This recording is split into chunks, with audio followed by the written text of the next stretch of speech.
Defensively, I thought three players played well, and Bobby Richardson, Timmy Bennett, Chase Dutra.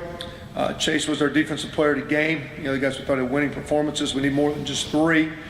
Not just because Chase had to pick. I think he had 7 opportunities to make some plays one-on-one, plays on the ball, etc. And really just did a nice job. Good to see him. Thought he played really, really well. Again, Timmy and Bobby were solid as well, but only one guy player of the game. We typically give that to 1 or 2. From a defense standpoint, again, some missed opportunities. Chance to get some stops, got hands on the ball, has got position to get some things, gave the quarterback several times way too much time to protect in our 4-man pressure. Didn't like the last possession.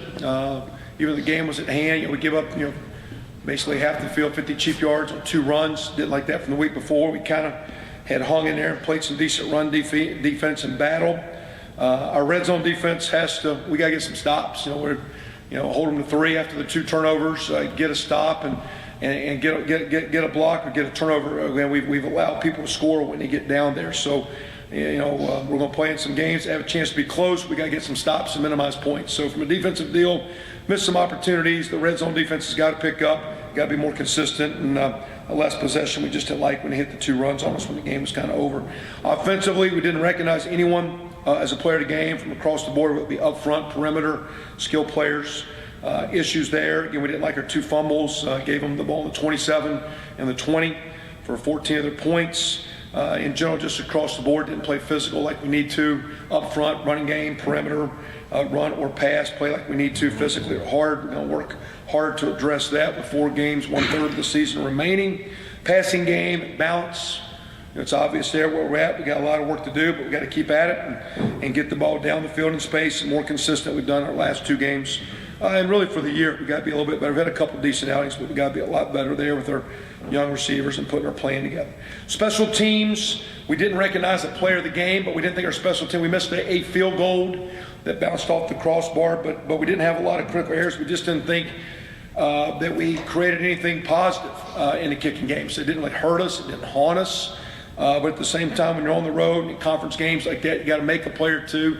Had one nice return by Jay Shunt, one decent return punt by Shane Wynn, but really didn't have anything, didn't have bad performances, didn't have a lot of things glaring we didn't like, but didn't make anything that we needed.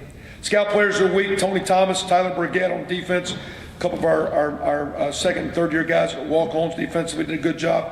Offensively, Chandler Miller, backup receiver, a non-scholarship player, and Wes Martin, a guy that's doing really well. We're redshirting that we're excited about, and he's playing a little bit of guard, but also learning some center. And he's doing well for a young guy behind the scenes. Penn State this week, strong program, solid opponent. Coming in, they've lost a few, but again, like our opponent last week, they've lost to some good teams. They're 4-4. Coach Franklin's always done a great job through his career, not just as a head coach, but as an assistant. So a lot of respect for he and all other coaches. I know it's their first year. Hackenberg, the quarterback, one of the better players in our conference. They're going to throw the ball quite a bit. Their running game, I know one of their backs, a good player, got injured a week ago, but with Belden, they do some things at Wildcat. They do some stuff to kind of to get the run game going, but it starts with their quarterback and getting the ball down the field to some young receivers that are very, very good. Strength of their team is a very, very strong defense. I think first in our league, 6th or 7th in the country in rush D at 77 yards a game. Very good in score defense. Less than half the time, people are getting touchdowns in the scoring zone. So an outstanding defense that does a great job in run D and has kept every game very, very close, very, very manageable. Took Ohio State to overtime a few weeks ago, so the games they've lost have been close games, and it starts because they play great defense. And then you guys are, I guess, aware, but again, behind the scenes last week, Murphy got recognized. It's a pretty neat deal for him. The National Football Foundation deal that came out Thursday. It's a huge honor. Great student, solid player. That's a tremendous honor for him. I think he's the 5th Hoosier. I think Ben Chappell was our last one in 2010. That's a great thing for he and his family and our program. And I think today Tevin Coleman was named a Maxwell finalist, so he keeps getting some deserved recognition, and we'll keep him trying to play and keep our team getting a lot better. With 1/3 of the season, when you play good these last 4 and finish strong, get these seniors out of here the right way, and keep pressing this program, get us into a bowl, and keep moving here. Questions? In terms of pass protection, what kind of changes have you seen the past couple of weeks? It seems that Xander, besides the problems that he's had, he also doesn't seem to have as much time to throw as maybe Nate did. Yeah, well, and even if, and good question, because the thing we've talked about, we've got to find some ways. Penn State's very solid up front. The one inside player, Zettle's a tremendously active, great player. That even when maybe it's not necessarily breaking down, it's collapsing. So, he feels it kind of like, my previous boss might say you're throwing out of a well and you can't step and you just feel things in your face. So we've talked about firming it up. We missed one the other day in blitz and just cut a guy loose at one time on one of our sacks. But, in general, when you think you're not throwing well, you first look at quarterback protections as much as anything. Then it's routes and route timing and syncing receivers. And then does the quarterback see it and deliver it? That's really the last part of it. So we've talked about it here since Sunday. What can we do to help ourselves out? We tried to move the pocket a little bit the other day. Wasn't that good for you. You start moving the pocket. That's nice. You can get him out you think you can see, but then also the defense can flood and cover half the field. So, but we have talked about our protection needs to be a lot firmer. Second play, third play of the game was basically a flare route that our protection was so soft he would not throw the flare because the rush defender was upfield and he didn't want to throw it over the guy. And it should be almost like a run block. So we got some things to clean up across the board in the pass. When you play Penn State, they, I think, had been sacked like 30 times, the most in the Big Ten. Obviously, the key is to put pressure on him. What do you guys need to do to firm up the pressure that you can get from the front door so you don't have to? Again, activity, not working the edge of the O lineman, not getting thick, head up, working a half man, some passion. There's, I the other day we sacked the guy at 7 seconds. The other day, and so our coverage was. Typically we tell our quarterbacks at about 3.5 it needs to be gone. The 4 is pushing it. And so we had several plays the other day that were 5 and 6 and 7 or 4-minute deal. Now, Michigan did some max protection, kept the tight end in, gapped it up, did some things to get it firm and to work some double moves. And we really didn't get penalized with a lot of big passing plays in that deal. But we've got to get there because if you say you're going to blitz at great pressure, fine, you're hanging your coverage out. So you got to do a little bit of both. But that was, to me, one of the disappointing things this Saturday was not that we didn't have more sacks on him, but he had too much time. And whether we get sacks, you got to stop the run and run it. And then offensively, you got to protect your quarterback and or get after the quarterback. And to me, I think that's where it starts. And from there, it's ball security and scoring. And so from a defensive deal, your ability to stop the run and make the quarterback uncomfortable. And that should be the gist of Coach North's thoughts and playing every week. And last week, we had a couple of opportunities on Gardner, but we got him a little too comfortable. And I think, Christian Hackenberg will be the same way. I think every quarterback, I don't care if it's Peyton Manning and Tom Brady yesterday playing in their game, if a quarterback throws on his terms, he can eventually, there's a lot of space and grass, and with the nuances of this day and age passing game, guys are going to get open. So the best thing to do is to minimize that time and make that quarterback work. So we'll look at it. I don't think pressures are answered, but we got to find some ways to continue to get there. Some of it's going to be in player development and recruiting. We got to get a little bit more dynamic and plays making some one-on-one plays. What's the health status on Nate Boudreaux? How is he? It was okay last night. Getting a Big Ten. The thing he doesn't have. He's got a shoulder sprain, but the deal is it's just throwing sides. So as you go through the week, if it's the left side, you can probably do some things. Because it's right, we'll just have to see how he's able to throw the ball as we get into Tuesday, Wednesday, Thursday. What about Evans? Excuse me. What about Evans? Ralston, yeah. He's good. He's good. We had light work last night, and he was good to go. He just, he's got just kind of a bum knee that once in a while just kind of gives out or gets rolled up. Tough kid. He should be good to go.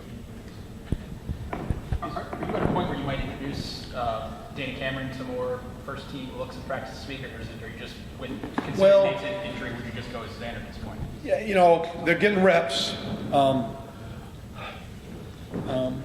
If you say first, it's taken away from Xander's timing, vice versa. So we're trying to get them as many plays as we can. And so, for example, yesterday, there's a point in time they're on the field 20 minutes, 30 minutes more, just working on some footwork drops, handoff mechanics, just so many things that you take for granted that when you're young, they're laboring at. And when you're laboring on, hey, what's the cadence or what's the snap count, then, your rhythm and drops and your reads and progression. So the more you keep thrusting them to do stuff, and we're limited by hours and how much we can do, and, we got the rules and guidelines we got to follow, and we can't over practice them. But yeah, he's going to get reps. I guess he got by rotation. He got some that's not the ones. It's kind of 50-50, and it's just because they both need reps. You'd like to go 100, like to have 2 practices going at one time, but it's kind of split down the middle right now. Again, still Xander's deal. We'll keep bringing Danny along. It'll be him or based on Nate's status if we had an issue there. And bottom line, we got to protect the quarterback and keep hits and keep him upright and keep him fresh, keep him clean. How much of a challenge is it, you're midway through the season, all of a sudden you're shuffling quarterback, you're shuffling the offense. Just how tough is this to deal with on a weekly basis? Well, I mean, it is what it is. So you deal with it. What you try to do, though, is you try to deal with it within the framework and structure of what you do. So you don't want brand new jobs for the other 10 people. So like we had some direct snap and call it wildcat, whatever last week, but there was not one play that was a new block play. As a matter of fact, our runner a couple times panicked, and instead of running where he's supposed to, is the runner took off and bouncing it outside when it's an A-gap inside play or a cutback play, whatever. So, as we're trying to evolve to what we can do and give us a chance to score, we got to get the ball to our running backs. We got to get the ball to Shane Wynn. We got to get the ball down the field.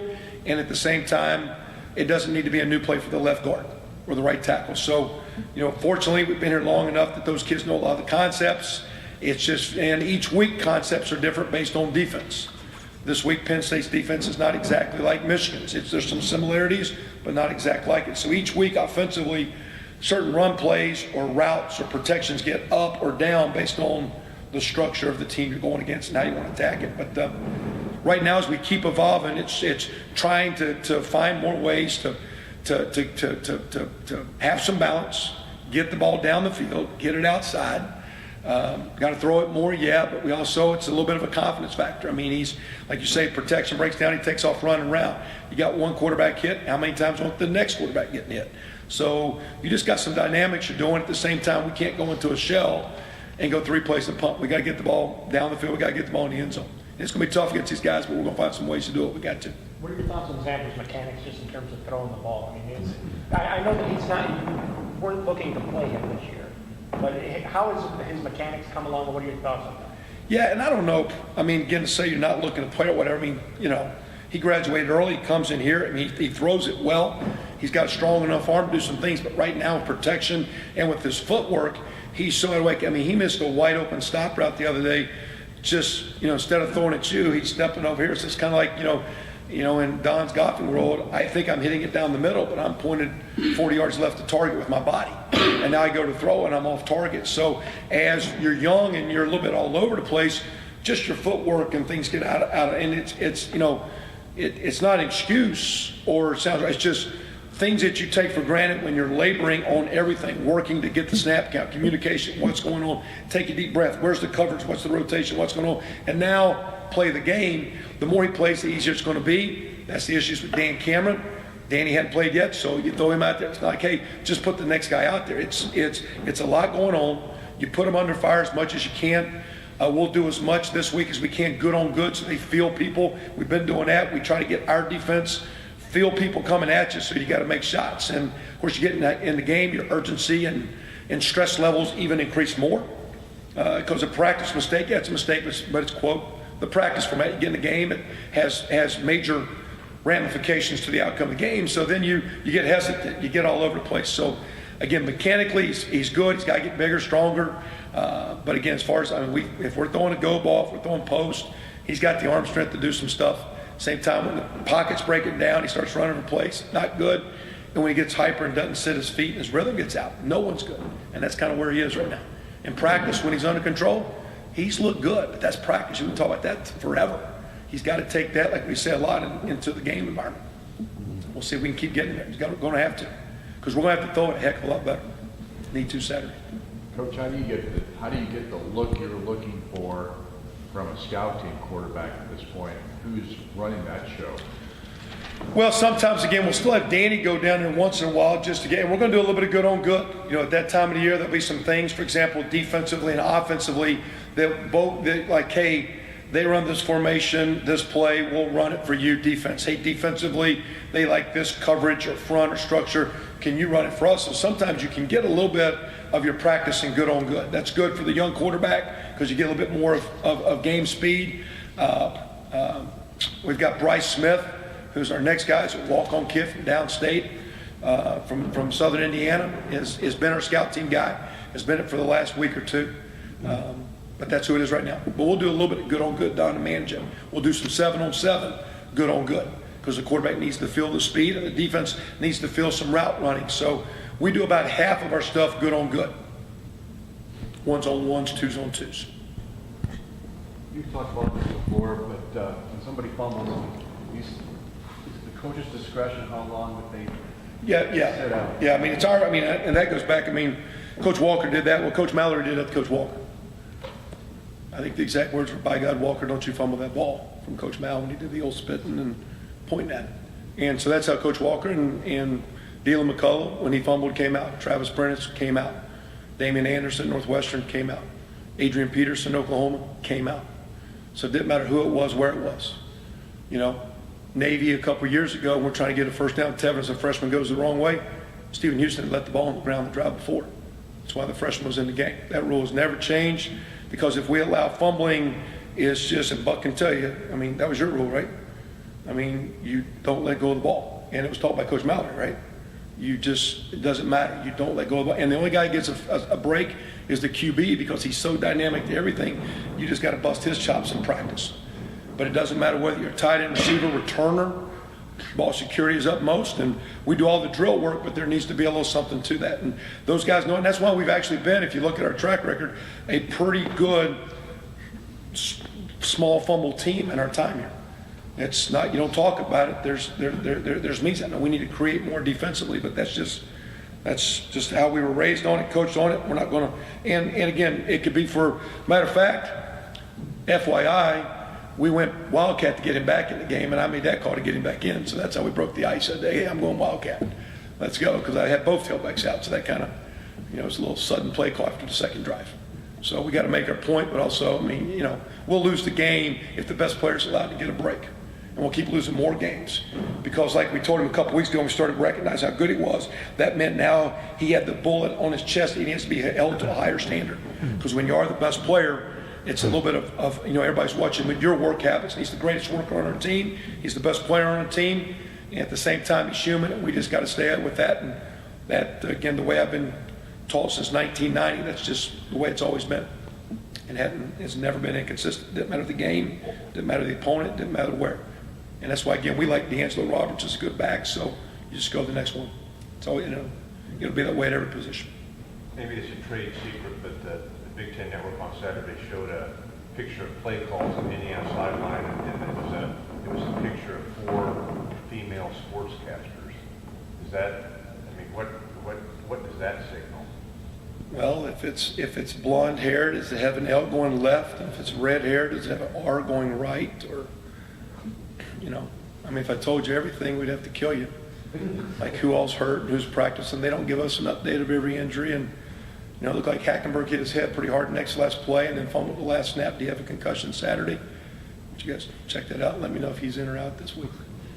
Because he snapped his head on the turf. So, it's just, you got those little boxes up there, and everybody does it, and it could be numbers, names, words, and they just know when to look at that, when not. Is it dummy? It's just a part of it's also for us an indicator of where the signals are, because it helps us. If you were actually on the home side, it would protect them from stealing your signals, because you're holding signs up where the people in the box looking at you can't steal your stuff, and on the other side, they're looking at you. So it has several purposes. It serves where signals are. It can be a way of disguising, although we're always on the visiting side so they can see you, because people got eyes on you trying to figure out what your play calls are. Our guys just know when to look up, and what does the Twitter signal mean? Does it mean anything? And sometimes it's just like when Peyton Manning and around this world saying Omaha, does that mean anything, or is it dummy language? A lot of times things are dummy, but it's all part of the disguise and the mechanics of play calling. Just kind of, using your language and your signaling and your information signal to not make it so obvious what you're doing. Anything else? We need to get a picture of you guys up there. Is that what we'll do? We'll do that. You guys good? See you. That's been up for 2 years. It took you guys that long to see that? We're way up in the front, but we can't see.